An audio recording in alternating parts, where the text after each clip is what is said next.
Selamat pagi menjelang siang pemirsa. Apa kabar Anda? Semoga sehat selalu dan tetap semangat di hari Jumat ini, 17 April 2026. Senang sekali kami dapat menjumpai Anda kembali dalam Jogja Jelang Siang. Perdalam informasi, menebar inspirasi. Selama 1 jam ke depan, kami akan menemani Anda dengan ragam informasi pilihan tim redaksi kami. Beserta dengan 2 segmen lain, yaitu segmen Daerah Menyapa, juga segmen Bincang Jelang Siang. Kali ini bersama saya Biarawan dan inilah Jogja Jelang Siang. Perdalam informasi, menebar inspirasi.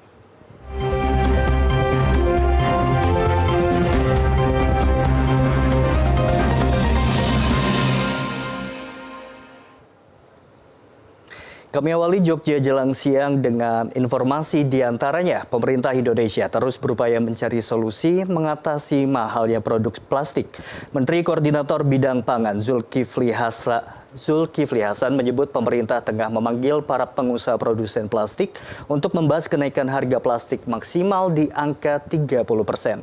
Menjelang musim haji 2026, Kementerian Haji dan Manajemen Yogyakarta International Airport menyiapkan embarkasi haji berbasis hotel. Saat ini kesiapan embarkasi dan penerbangan hampir mendekati 100%. Bahkan kepastian penerbangan langsung ke Jeddah dan Madinah telah dikeluarkan. Informasi tersebut kami rangkai dengan informasi lainnya berikut ini. Pemerintah terus mengupayakan solusi atas mahalnya produk plastik.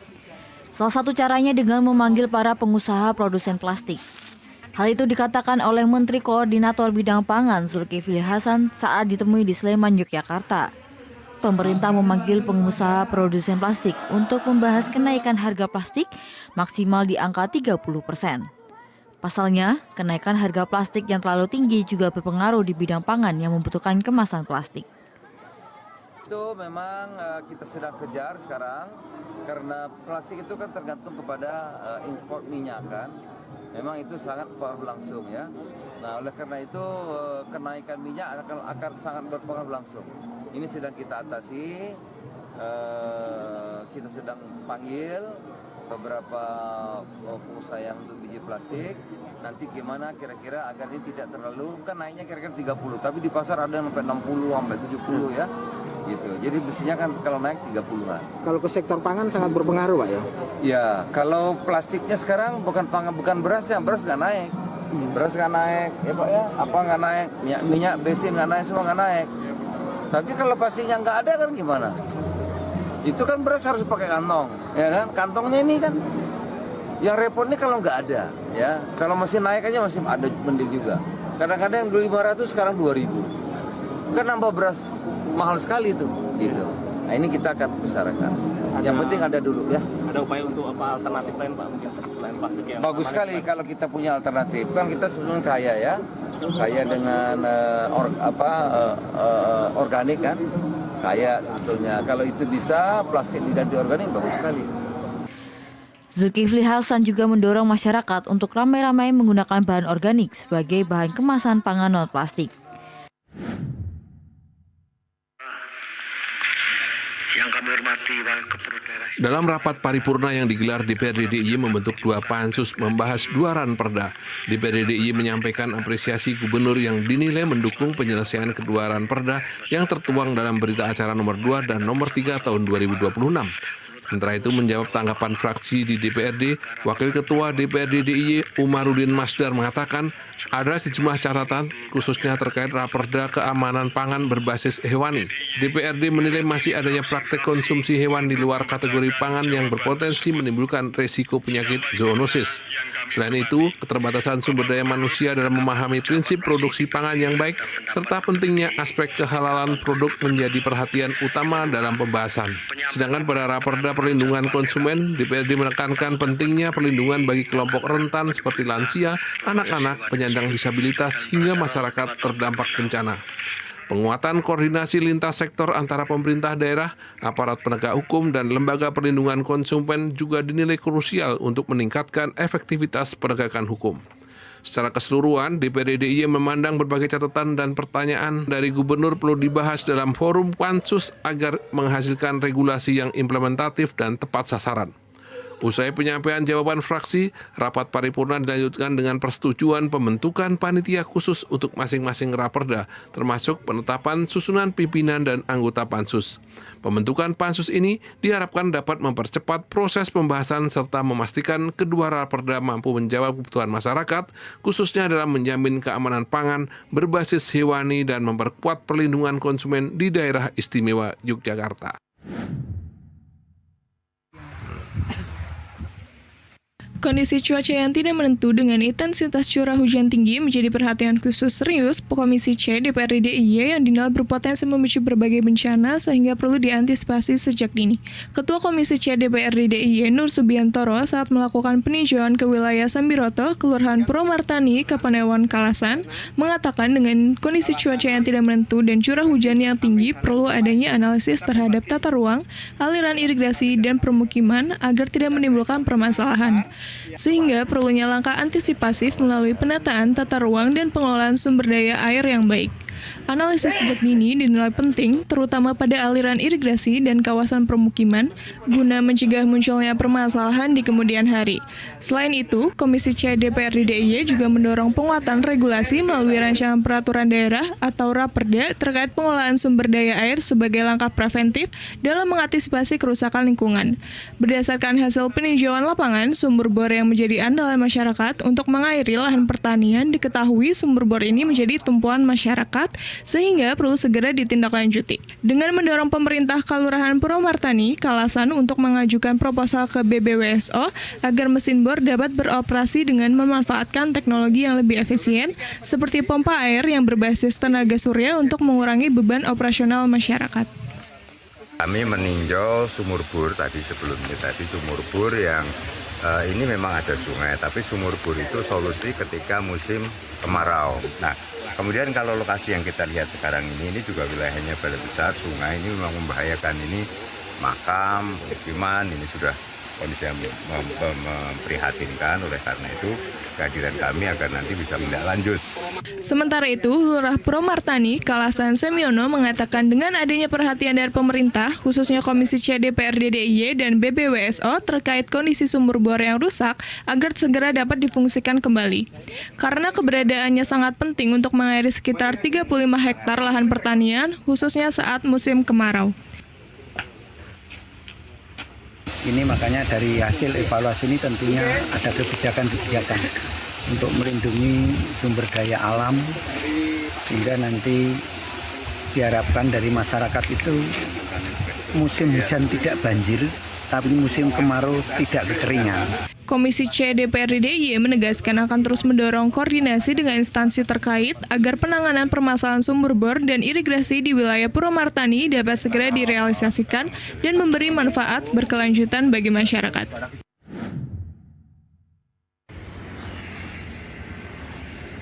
Kesiapan Yogyakarta International Airport saat ini mencapai 90% dan akan terus bertambah menjelang pelaksanaan haji pada akhir bulan April 2026.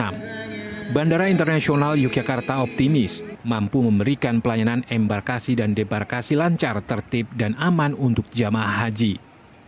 Operasional penerbangan haji memiliki faktor yang harus dilengkapi, terutama infrastruktur pelayanan yang disajikan untuk mengamankan perjalanan. General Manager Yogyakarta International Airport, Muhammad Tamrin menyampaikan, untuk mengakomodasi hampir 10.000 jamaah haji, YIA menyiapkan jalur khusus haji yang berbeda dengan penumpang reguler. Skema jalur khusus dilakukan untuk mencegah jamaah haji keluar dari rombongan hingga salah terminal. Jalur ini dimulai saat embarkasi yang mengarahkan jamaah menuju bandara sejak dari hotel. Dengan sistem ini, jamaah hingga barang bawaan dipastikan tak tertinggal. Jalur khusus haji juga dilengkapi pelayanan untuk lansia. Meski sudah memiliki pendamping, jamaah haji tetap mendapatkan sarana prasarana dan pendamping yang membantu selama di bandara dan embarkasi. Sangat siap dengan runway 3.250, lebar runway 45, kami mampu menampung untuk pesawat besar itu 11 satu kali bersamaan, sedangkan yang narrow body atau yang middle itu sekitar 22. Jumlah jamaah haji itu sekitar 9.320 jamaah. Mudah-mudahan berjalan lancar. Nanti dia akan start dari hotel di seputaran bandara yang jarak tempuhnya kira-kira hanya 6 menit, 3,8 km. Penerbangan haji dijadwalkan sebanyak 26 penerbangan untuk embarkasi dan 26 penerbangan debarkasi.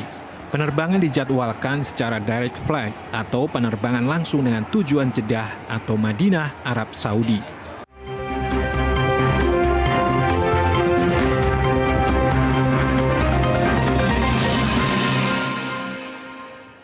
Saudara, usai jeda kami akan kembali dengan segmen Daerah Menyapa. Tetaplah bersama kami di Jogja Jelang Siang.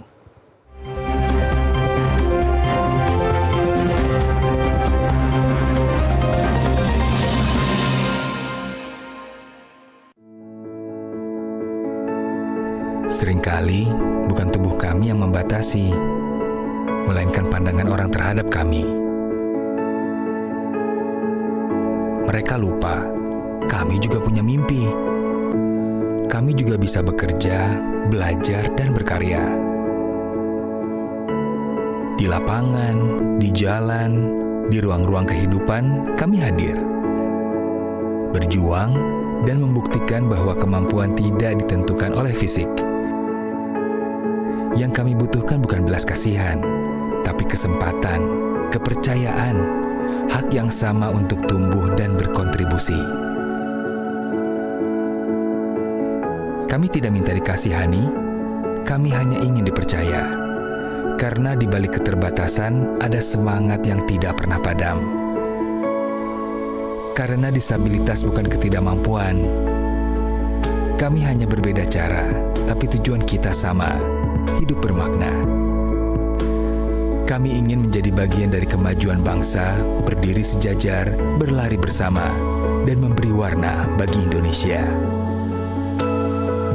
Beri kami kesempatan, kepercayaan, dan kesetaraan untuk Indonesia maju.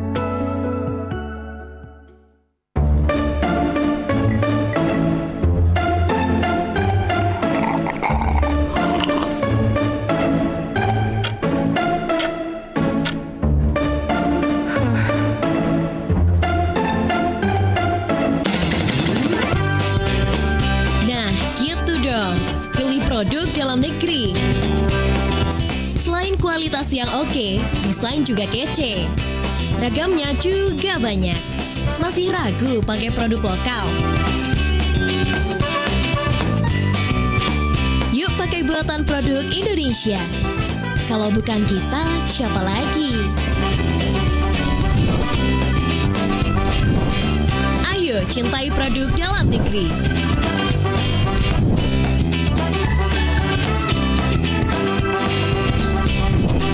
Bangga menggunakan produk Indonesia.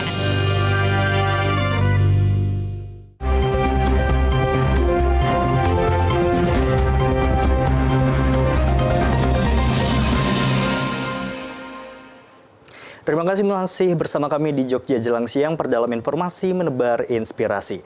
Di segmen Daerah Menyapa kali ini kami akan membahas mengenai inovasi edukasi museum di era kini di wilayah Sleman, dan berikut segmen Daerah Menyapa selengkapnya.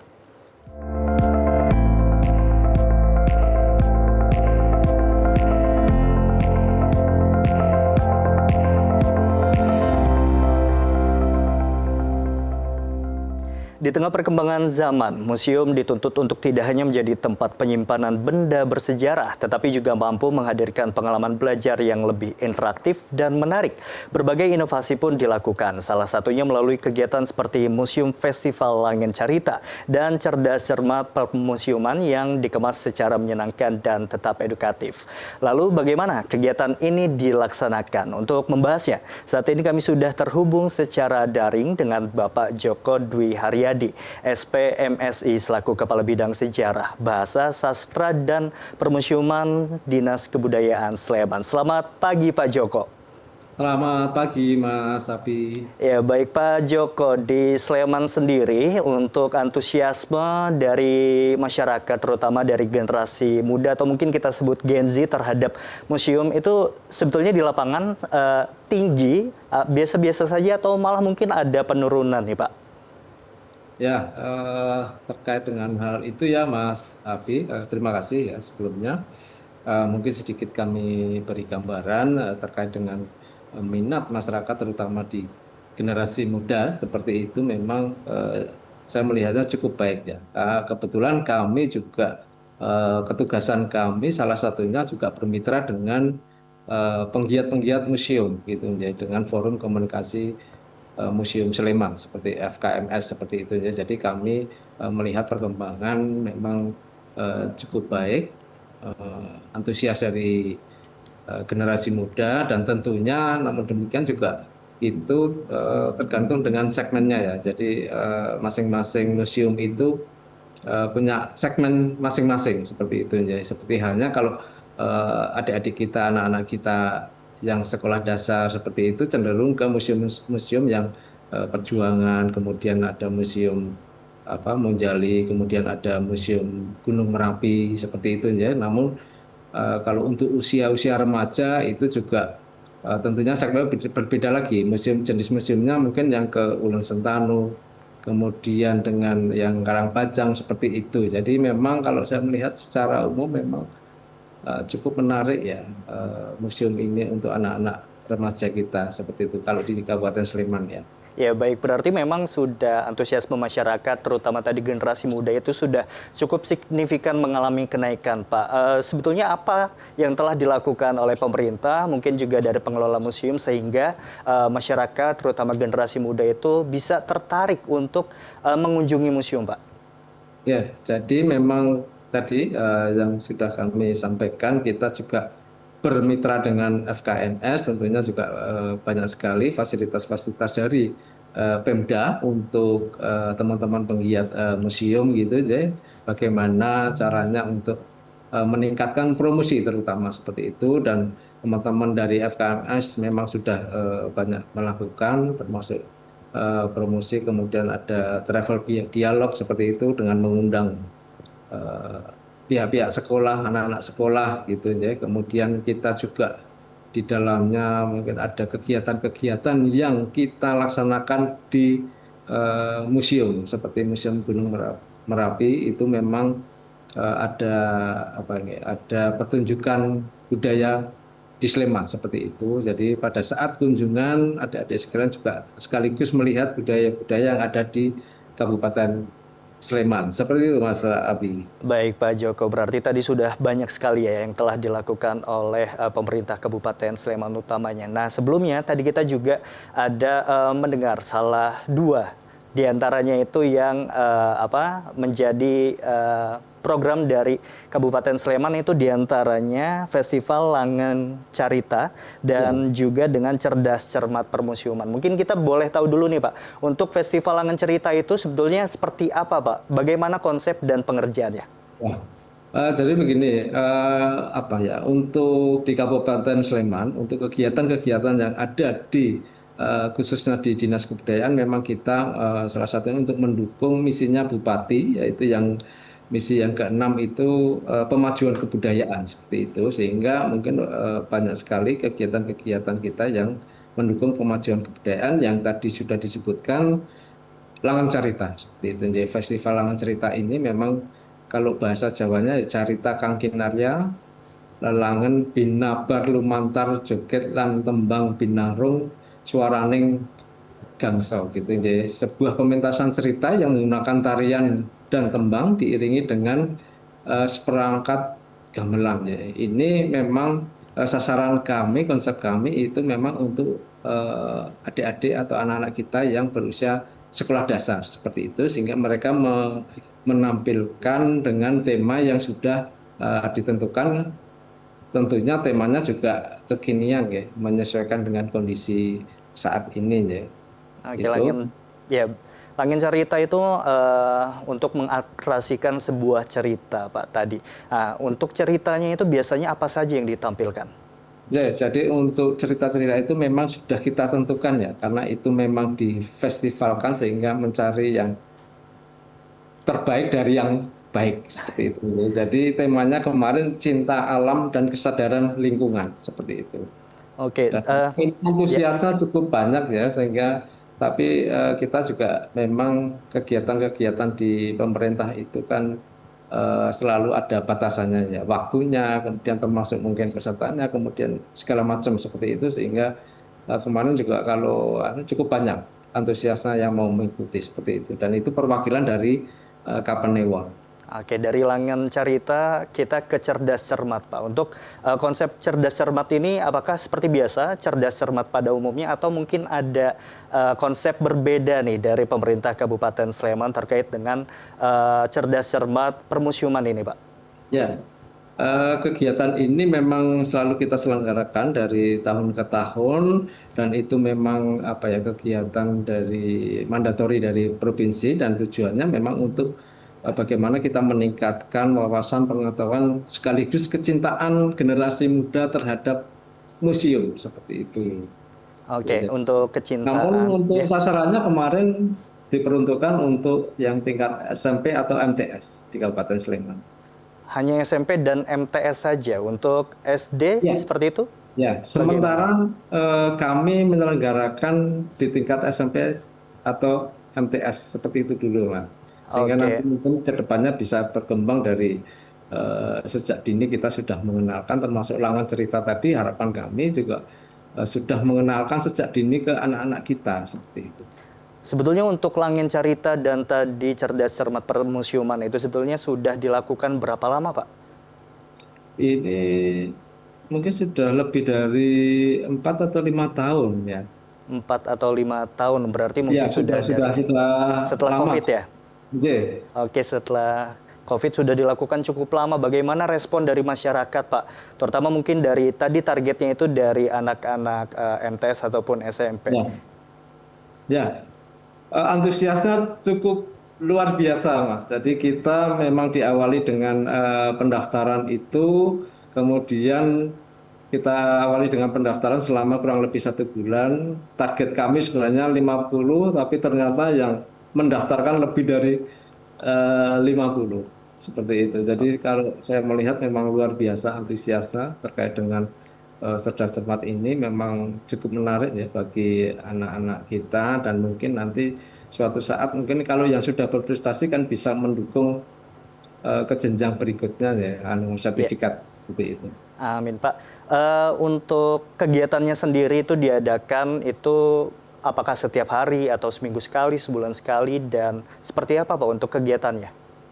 Jadi untuk kegiatan terutama di Lomba Cerdas Cermat Museum ini memang kita lakukan setiap tahun 1 kali, dan itu berjenjang. Nanti kita mencari yang terbaik dari yang baik yang ada di Kabupaten Sleman, nanti maju ke tingkat provinsi, begitu. Oke, berarti semacam lomba juga seperti itu ya, Pak? Iya, seperti lomba. Mungkin kita bisa beralih sedikit, Pak. Tadi selain Langen Carita, kemudian juga cerdas cermat permusiuman. Nah, di era saat ini, di era kini itu kan ada digitalisasi, Pak. Bagaimana pemerintah Kabupaten Sleman untuk mengkolaborasikan edukasi dan juga dengan digitalisasi ini, Pak? Ya, di Kabupaten Sleman memang sudah menunjukkan digitalisasi ya untuk kegiatan-kegiatan pemerintah, dan memang kami juga melaksanakan seperti itu, termasuk dalam hal yang terkecil aja pengumuman kita juga selalu online atau melalui medsos kita. Kemudian dulu pernah dilakukan juga lomba-lomba tentang museum. Jadi lomba seperti yang kalau sekarang mungkin TikTok ya, kalau dulu seperti itu. Jadi ada kayak blogger-blogger kecil gitu, jadi memang itu membuat suatu media yang singkat tapi informatif dan isinya bagaimana menarik museum itu, seperti itu. Baik, berarti pemanfaatan digitalisasi seperti media sosial tadi juga disebutkan TikTok itu sudah cukup baik ya, Pak. Kemudian untuk digitalisasi terkait dengan edukasi yang ada di museum, apakah masyarakat harus datang ke museum atau mungkin masyarakat bisa mengakses di suatu platform seperti itu untuk mengetahui sejarah apa saja ataupun mungkin apa saja yang ditawarkan di museum tersebut, Pak? Sudah ada. Nanti di masing-masing museum memang belum semua, tetapi sudah sebagian di website-nya itu sudah ada, bahkan atau di IG-nya sudah ada, sehingga masyarakat mungkin Tapi akan sebelum berkunjung akan mengetahui apa saja sih yang ada di museum itu. Tapi harapan kami tidak hanya melalui digitalisasi, tapi langsung datang ke lokasinya seperti itu. Jadi bisa melihat langsung koleksinya atau apa yang ada di museum itu. Baik Pak Joko, terakhir mungkin untuk perencanaan ke depannya akan sejauh apa dan bagaimana perencanaan ke depannya terkait dengan edukasi dan inovasi museum di daerah Kabupaten Sleman ini, Pak? Jadi harapan kami ke depannya memang museum itu ya kita berupaya bermitra dengan FKMS terutama ya, bagaimana museum itu semakin maju dan bukan hanya sebagai tempat menyimpan benda bersejarah, tapi bagaimana masyarakat itu bisa tertarik, tidak hanya wisata, tapi bagaimana nanti dengan berkunjung di museum akan lebih paham dengan pengetahuan maupun wawasannya, sehingga anak-anak kita generasi muda itu tidak lupa dengan sejarah. Itu seperti itu, harapan kami seperti itu, dan mungkin nanti akan kita kembangkan lebih besar lagi kegiatan-kegiatan untuk mendukung pemajuan terutama museum. Baik, ya semoga kedepannya juga di Kabupaten Sleman untuk kemajuan museum itu selaras dengan misi ke-6 dari Bupati seperti itu ya, untuk kemajuan kebudayaan. Baik, terima kasih Pak Joko Dwi Haryadi, SPMSI, selaku Kepala Bidang Sejarah, Bahasa, Sastra, dan Permusiuman Dinas Kebudayaan Sleman. Terima kasih Pak telah bersedia hadir di bincang kita di daerah. Mas Abi. Baik, terima kasih Pak. Ya saudara, usai jeda pariwara, kami akan kembali dengan bincang jelang siang. Tetaplah bersama kami.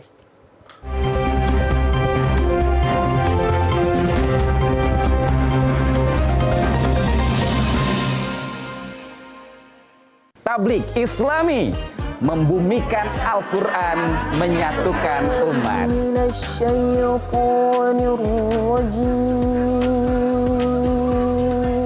Yu'minuna billahi wal yaumil akhir. Di penghujung ayat surah Ali Imran ayat yang ke-114, Allah menyatakan wa ulaika minas solihin. Itulah bagian dari orang-orang yang soleh. Doa Nabiullah Ibrahim juga Rabbi habli minas solihin. Ya Allah, tolong jadikan, karuniakan kepadaku anak yang soleh. Dikenalkan Allah sebagai Tuhannya, dikenalkan nabinya sebagai teladan hidupnya, dikenalkan, diajarkan Al-Quran sebagai panduan hidupnya. Maka kita selalu minta ihdinas syiratal mustaqim. Ya Allah, tunjukkan aku di jalan yang baik.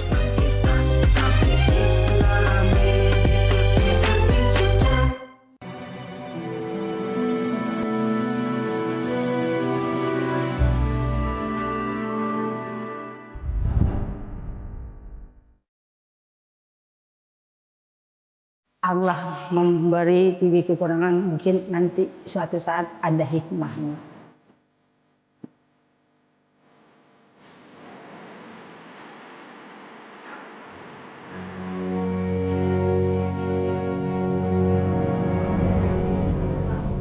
Dika Pratiwi, pemain catur yang berbakat.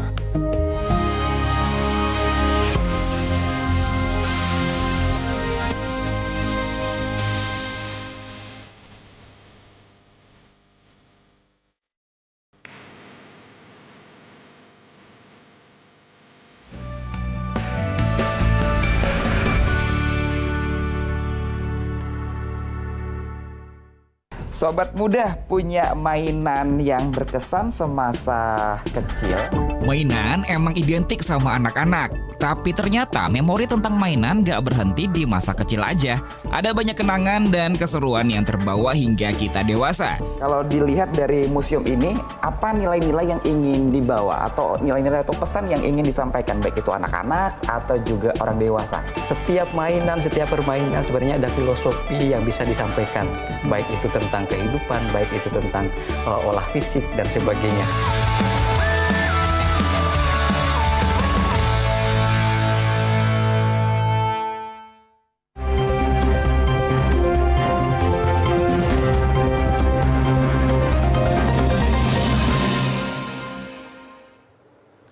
Kembali lagi di Jogja Jelang Siang, perdalam informasi menebar inspirasi. Sesaat lagi saya akan mengajak Anda untuk berbincang tentang heritage tourism dalam segmen Bincang Jelang Siang berikut ini.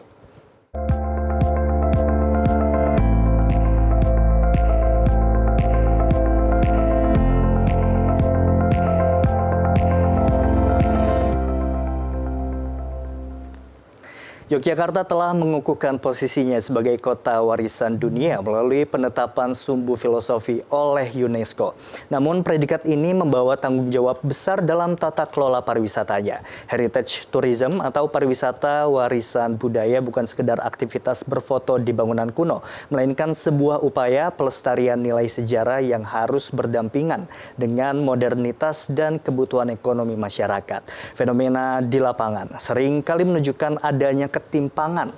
Misalnya beberapa situs mengalami overtourism yang mengancam struktur dan fisik bangunan, sementara situs lainnya justru terbengkalai karena kurangnya perencanaan narasi dan aksesibilitas. Dan di segmen Bincang kali ini, saya akan mengajak Anda untuk membahas terkait dengan heritage tourism bersama Ibu Asmarani Februandari, ST MSc PhD yang merupakan dosen prodi S2 Perencanaan Pariwisata STP AMTA sekaligus peneliti di Stupa Indonesia. Selamat pagi Ibu Rani. Ya, selamat pagi Mas Abi. Ibu, kita kalau membahas terkait dengan daerah istimewa Yogyakarta tentu lekat dengan wisata budaya dan juga sejarah. Nah, apalagi kita akan membahas heritage tourism. Sebetulnya untuk warisan budaya yang ada di daerah istimewa Yogyakarta itu sebetulnya ada apa saja, Ibu? Kalau secara umum itu ada candi, kemudian kita bisa bicara tentang kesenian ya, banyak banget. Kuliner gitu ya, kuliner tradisional. Kemudian mungkin ada semacam folklore gitu ya, cerita-cerita daerah yang berkembang di area-area tertentu itu sih. Seperti itu. Oke, di UNESCO juga sudah mengakui sumbu filosofi itu sebagai warisan budaya. Dan kalau yang kita tahu ya, sumbu filosofi itu kan merupakan garis dari pantai selatan, kemudian ada Panggung Krapyak, kemudian Keraton hingga ke Tugu. Yang kalau misalkan dari Sultan Hamengkubuwono pertama itu kan menjelaskan itu filosofinya adalah siklus hidup manusia. Nah, sebetulnya seperti apa, Bu? Tentang sumbu filosofinya. Sumbu filosofi. Kan ada dilanjutkan juga dengan garis imajiner sampai ya, itu kan sebenarnya saya sebenarnya tidak terlalu tidak benar-benar mendalami makna filosofi sumbu filosofi. Cuman memang itu pada awalnya kan ada garis imajiner dari Gunung Merapi sampai ke pantai selatan. Nah, kemudian beberapa tahun terakhir ini ada Manunggaling Kawula Gusti semacam itu yang kemudian itu dijadikan sebagai cosmological axis ya, sebuah filosofi untuk Tugu sampai ke Panggung Krapyak, kira-kira seperti itulah gitu. Yang diakui UNESCO menjadi warisan budaya. Warisan budaya itu kan kita tahu ada yang berbentuk fisik dan juga ada yang tak benda seperti itu. Nah, kalau untuk filosofi itu sebetulnya yang dijadikan warisan budaya itu apa? Filosofisnya kah atau filosofinya? Berarti dia tak benda ya, intangible. Tak benda ya. Oke, baik. Kalau Keraton kemudian Tugu Palputinya itu mungkin berbeda lagi, itu menjadi warisan budaya. Ya, kalau menjadi warisan budaya itu lebih benda gitu. Oke. Kemudian dari mata Bu Rani ini dari Stupa, bagaimana sih sebetulnya idealisnya heritage tourism yang ada di daerah istimewa Yogyakarta itu seperti apa? Seperti narasi tadi kan juga menjelaskan kenyataannya banyak masyarakat itu yang hanya foto-foto di depan bangunan tua, Bu. Oke, jadi sebenarnya heritage tourism itu kan sebenarnya adalah pariwisata yang banyak muatan pendidikannya di situ ya. Narasi sangat penting untuk dalam mengolah, memrepresentasi bangunan atau makna gitu ya. Cuman memang kadang kayak misalnya sumbu filosofi nih, orang nggak banyak tahu sebenarnya sumbu filosofi itu apa. Mungkin juga di titik-titik di Malioboro ya, karena memang Penggal Malioboro itu kan sebenarnya sebelum jadi sumbu filosofi pun dia sudah jadi tempat wisata gitu ya.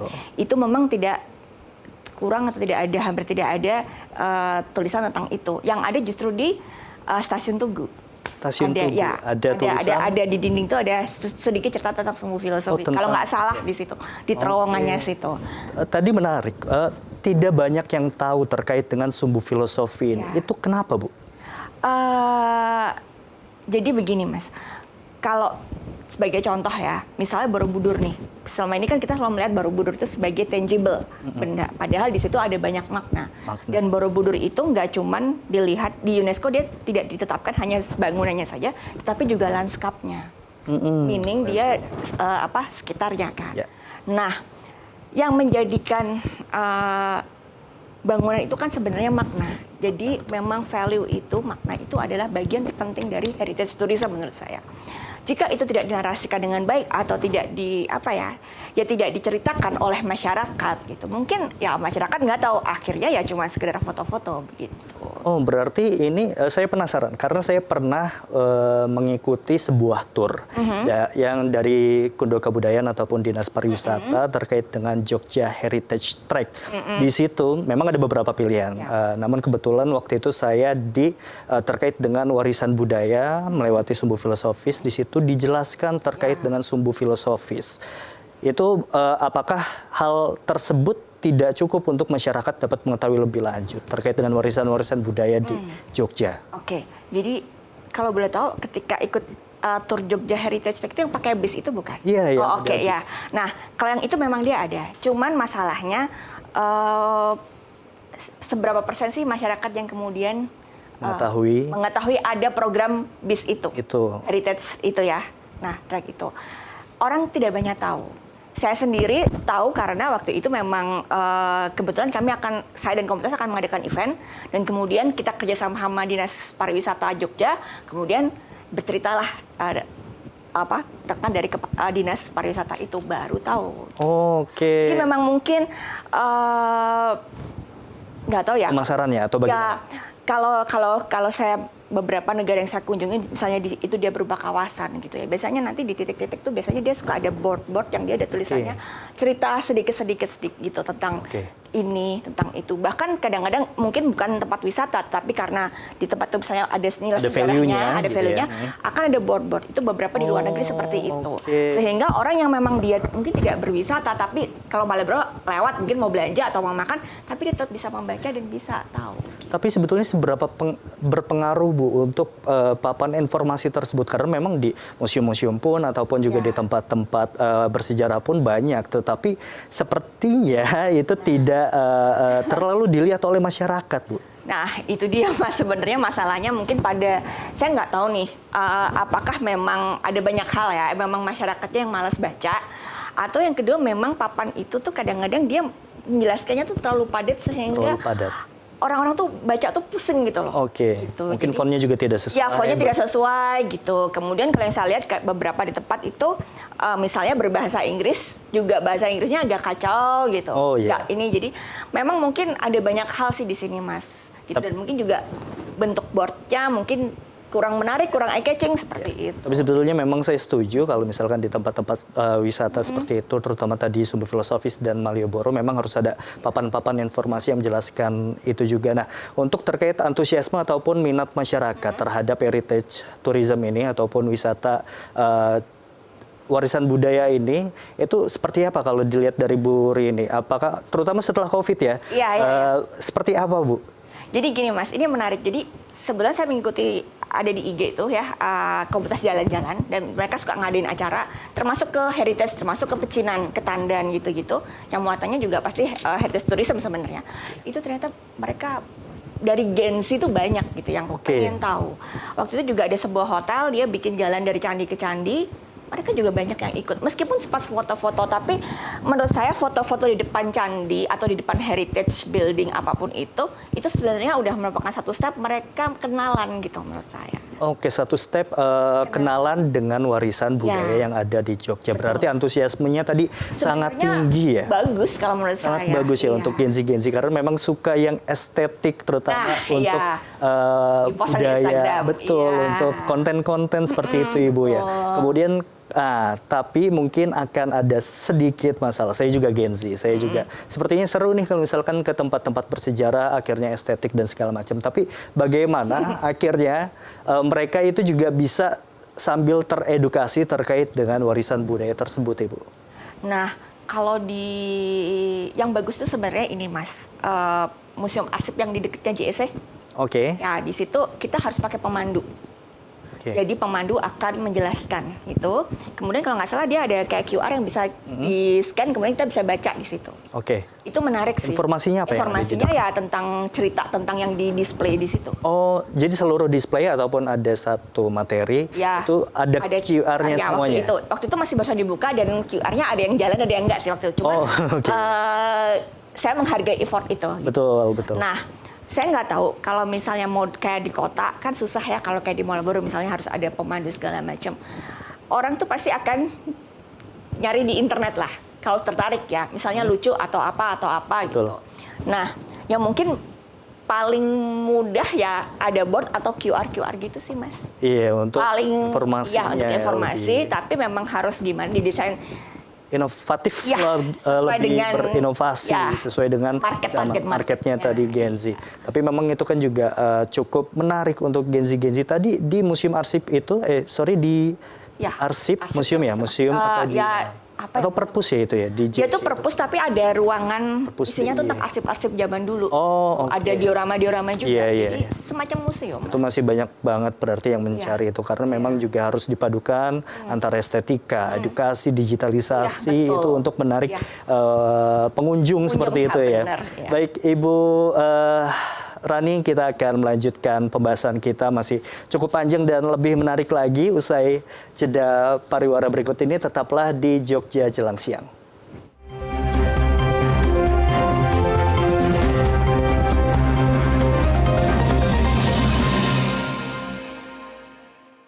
Pemenuhan gizi dalam masa pertumbuhan anak menjadi salah satu syarat mutlak membangun generasi unggul sebagai fondasi Indonesia Emas 2045. Program Makan Bergizi Gratis yang digagas Presiden Prabowo Subianto merupakan langkah konkret pemerintah untuk mendongkrak kualitas sumber daya manusia menuju Indonesia Emas 2045. Program Makan Bergizi Gratis memastikan setiap anak mendapatkan akses terhadap makanan bergizi dan memiliki kesempatan tumbuh sehat serta cerdas. Ditargetkan ada 82,9 juta penerima manfaat program Makan Bergizi Gratis, terdiri dari anak-anak, ibu hamil, dan ibu menyusui. Makan Bergizi Gratis, ciptakan generasi unggul untuk Indonesia Emas 2045.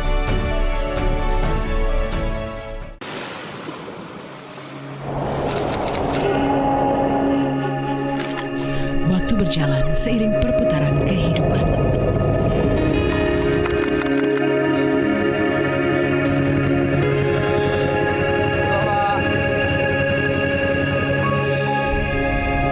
Meniti jarak yang sejalan dengan harmoni.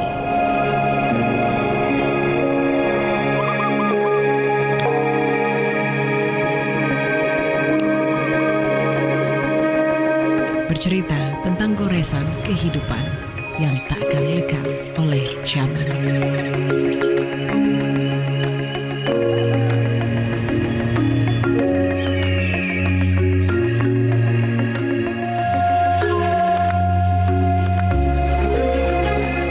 Saat ketenangan batin berbisik tentang masa lalu, menyingkap indahnya sebuah peradaban.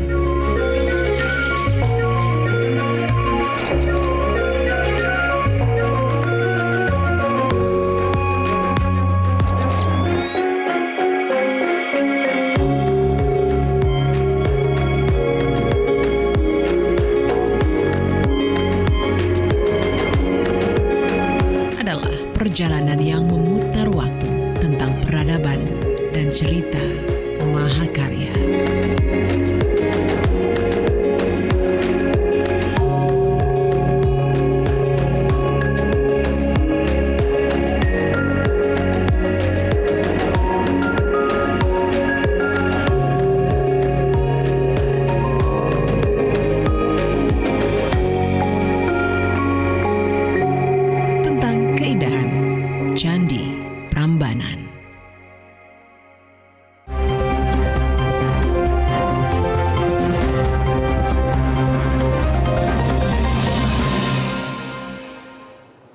Terima kasih Anda masih bersama kami di Jogja Jelang Siang, perdalam informasi menebar inspirasi. Dan di segmen kali ini kita masih bersama dengan Ibu Asmarani Februandari, dosen Prodi S2 Perencanaan Pariwisata STP AMTA sekaligus peneliti di Stupa Indonesia. Bu Rani, tadi kita sudah banyak sekali membahas terkait dengan heritage tourism yang tentu mungkin akan sangat lama kalau kita bahas panjang dan detail seperti itu, Ibu. Nah, di kali ini mungkin kita akan membahas lebih terkait dengan keuntungan bagi warga lokal ataupun masyarakat lokal yang berada di kawasan heritage seperti Sumbu Filosofi ataupun juga di tempat kawasan warisan budaya lainnya. Itu seperti apa, Bu?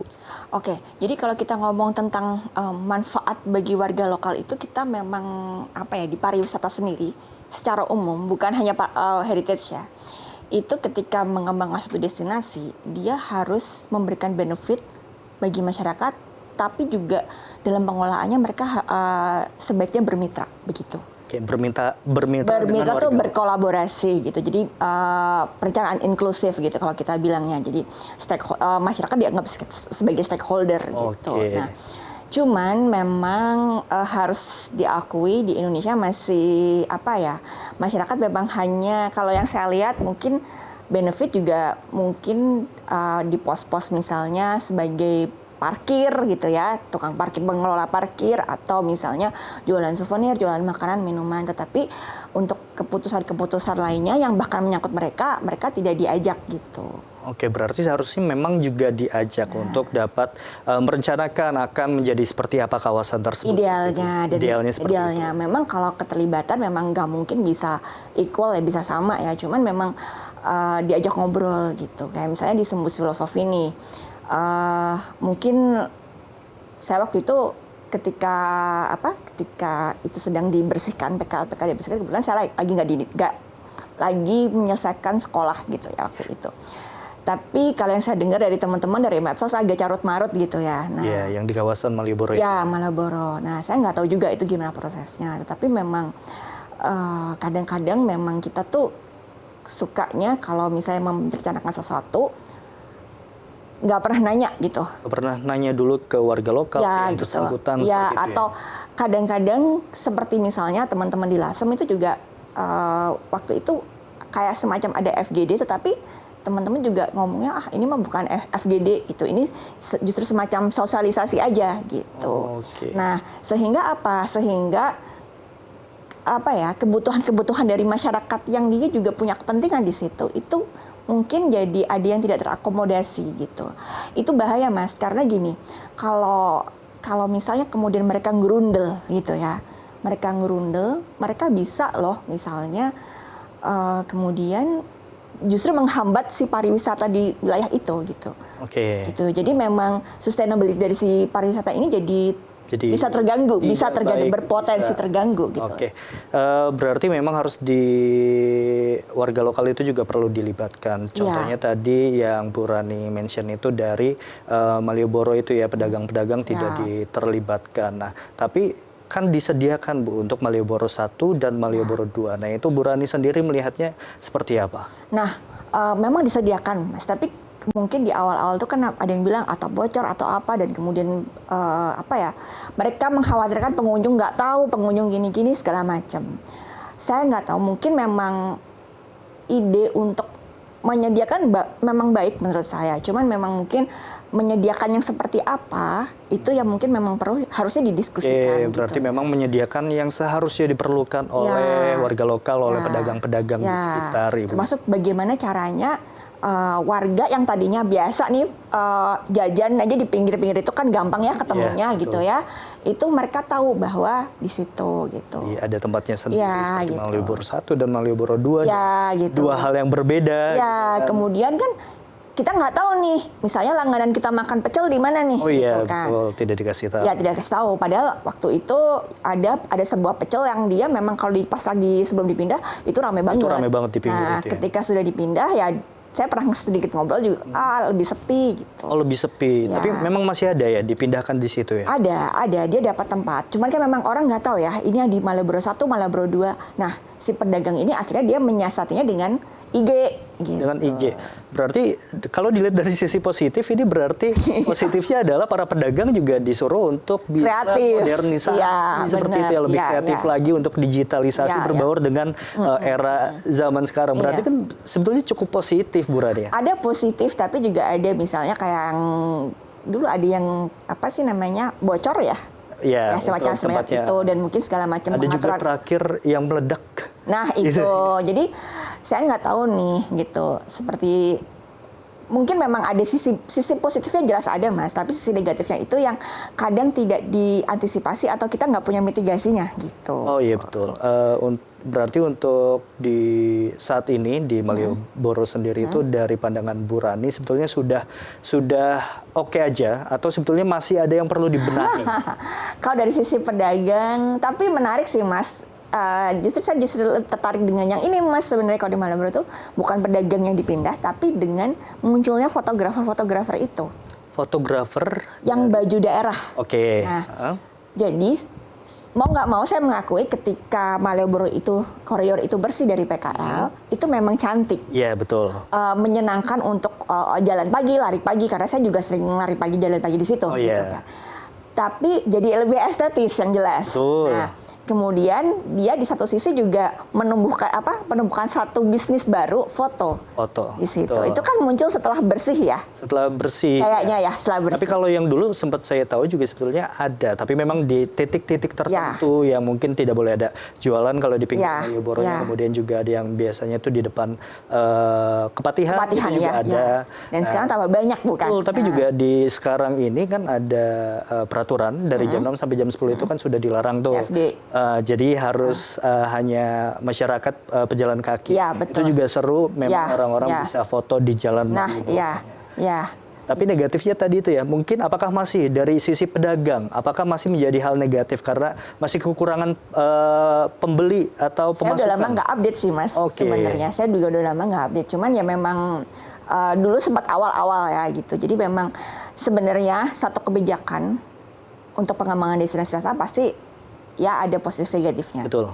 Cuman memang bagaimana kemudian kita kalau saya tuh lebih dengan kata mencari win-win solution. Win-win solution tentu. Win-win solution, dan untuk itu ya kita harus ngajak ngobrol.